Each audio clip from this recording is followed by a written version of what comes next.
Melissa Clay. The capital S in success, the capital S in success, Melissa Clay.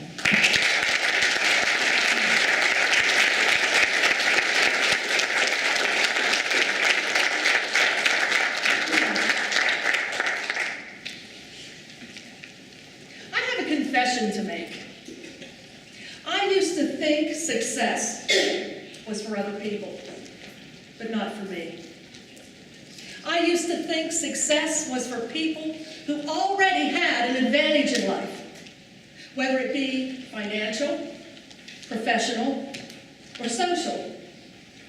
I used to think success was for people who already had a head start in the race. And while they were miles ahead, there I was, still standing back at the starting line, waiting for my turn to go. That's what I used to think success was. As it turned out, I couldn't have been more wrong, more off target. Dear fellow Toastmasters and most honored guest, looking back, I knew absolutely nothing about success. How could I know? I grew up in a stereotypical small town that had one traffic light, a single gas station, and a sprinkling of mom-and-pop stores. The most exciting pastime was listening to the crickets chirp at night. Everything I knew, or thought I knew, about success came from watching TV. It was the late 70s, and captivating shows such as Dallas, Dynasty, and Lifestyles of the Rich and Famous marketed success as having expensive cars, sprawling mansions, and a jet-setting lifestyle. TV's message, money bought happiness. And I wanted that happiness too. I studied hard, graduated from college with a journalism degree, and I landed my first job as a newspaper reporter. And it was exciting. Even though I wasn't making Barbara Walters' salary, for the first time in my life, I still had a strong, steady income. And then came the thrill of my first byline. And it was exciting. I ran down to the newsstand. I picked up 10, 15 copies as a souvenir. Anyone, even if I didn't know them on the street, I would stop. Look, that's me, that's my name in print. Yeah, they thought it was nuts. But it was exciting. And with that first byline came my first paycheck. And I went on a shopping spree. Spend. Then came the thrill of my second byline, my second paycheck.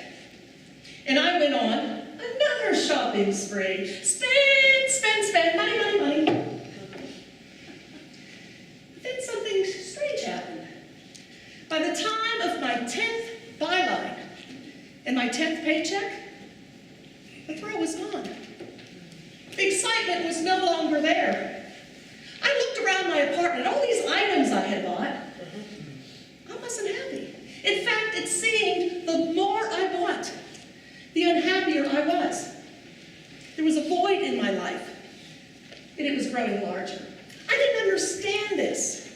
I was confused. How could this be? TV told me money bought happiness. Had TV lied to me? But one thing I always did when I started to feel down, I would do writing on the side. I loved to create stories, to create plot lines, and this would lift my spirits up. And I loved to write horror fiction. At first, it was just a few lines I'd scribble, and then sometimes those few lines would turn into a short story. Sometimes that short story would turn into a novel. I did this on and off for a few years, until finally I had close to 100 short stories and 3 novels under my belt. And then came the grand illusion, or was it delusion, that I could actually be a published author. I got all my manuscripts together. I mailed them out to all the major publishing houses, and I waited in anticipation, and then it happened. My mailbox was filled with rejection letters. And it was a tough, bitter pill to swallow. But I kept at it. I didn't give up. And I would still write in my spare time. Until finally, this past month, I decided I needed to get over that hump. I self-published my own book in Kindle and print format.